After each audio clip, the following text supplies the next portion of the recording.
Les deux derniers vainqueurs de la Ligue des champions de l'UEFA s'affrontent pour la place restante en finale de la Coupe du monde des clubs de la FIFA lorsque le Real Madrid affrontera le Paris Saint-Germain dans une confrontation épique au MetLife Stadium de 82 500 places, juste à l'extérieur de New York.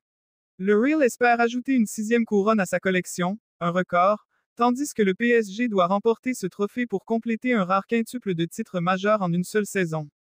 La compétition est encore plus pailletée avec la superstar Kylian Mbappé, ancien joueur du PSG, qui affronte son ancien club pour la première fois depuis sa signature avec le Real Madrid l'année dernière.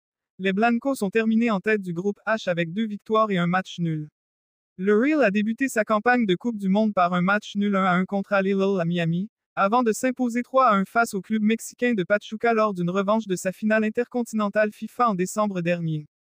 Les Espagnols ont assuré leur qualification sans encombre pour les huitièmes de finale en s'imposant 3-0 face au RB Salzbourg lors du dernier match de groupe, le 27 juin. Real a remporté une victoire difficile 1-0 face à son éternel rival, la Juventus, au Hard Rock Stadium. Il a ensuite dominé le Borussia Dortmund 3-2 dans un match à suspense, s'imposant par 5 buts, lors d'une revanche de la finale de la Ligue des champions 2024, couronnée par la spectaculaire bicyclette de Mbappé, qui a offert la victoire à la 94e minute. Ils ont ouvert leur Coupe du monde des clubs avec une victoire dominante 4-0 contre l'Atlético de Madrid au célèbre Rose Bowl de Los Angeles. Lors de leur deuxième match de groupe, les champions d'Europe ont subi une défaite surprise 1-0 contre Botafogo après qu'un but d'Igor Jesus en première mi-temps s'est avéré être le but gagnant pour l'équipe brésilienne. Le PSG a rebondi lors de son dernier match de groupe en battant les hôtes de Seattle 2-0 au Lumen Field pour se qualifier confortablement pour la phase à élimination directe. En huitième de finale, l'équipe française a démoli l'Inter Miami de Lionel Messi 4-0 au Mercedes-Benz Stadium d'Atlanta, tandis que le PSG en a marqué 12. Les deux équipes ont été renforcées par le retour de leurs attaquants vedettes blessés, avec Ousmane Dembélé et Mbappé marquant en quart de finale. Les deux attaquants, qui étaient coéquipiers au PSG jusqu'au transfert de Mbappé au Real Madrid en juin 2024 et jouent ensemble pour l'équipe nationale de France, ont bénéficié de statistiques offensives incroyables lors de la saison 2024-25.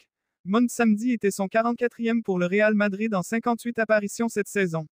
Dembélé, quant à lui, s'est épanoui après le départ de Mbappé du club parisien, passant de l'aile au rôle de talisman offensif dans le système de l'entraîneur Luis Enrique, marquant 34 buts en 51 apparitions dans toutes les compétitions en 2024-25, et portant le PSG aux titres nationaux et européens. Je me sens vraiment bien. C'est la meilleure saison de ma carrière, a déclaré Dembélé sur le site officiel du PSG. J'ai signé au PSG pour vivre des moments comme celui-ci. Ça a été une année exceptionnelle, pour moi personnellement et pour l'équipe dans son ensemble. C'est magnifique, mais on en veut plus. Une fois qu'on y a goûté, au championnat, on en veut plus. Gonzalo Garcia, qui a mené l'attaque du Real Madrid en l'absence de Mbappé et a inscrit 4 buts en 5 apparitions, devrait laisser la place de titulaire à la superstar française contre le PSG. Plus tôt dans le tournoi, Mbappé a été hospitalisé pour une gastro-entérite, mais il semble désormais prêt à mener la danse dès le coup d'envoi. Il n'est pas encore parfait, pas à 100%, mais il s'améliore de jour en jour, a déclaré l'entraîneur du Real Madrid, Xabi Alonso, à propos de Mbappé après leur victoire en quart de finale contre Dortmund. Enrique sera privé de ses défenseurs William Pacho et Lucas Hernandez, suspendus après leur expulsion lors du quart de finale victorieux 2-0 du PSG contre le Bayern Munich. Lucas Beraldo devrait être nommé remplaçant de Pacho dans le 11 de départ.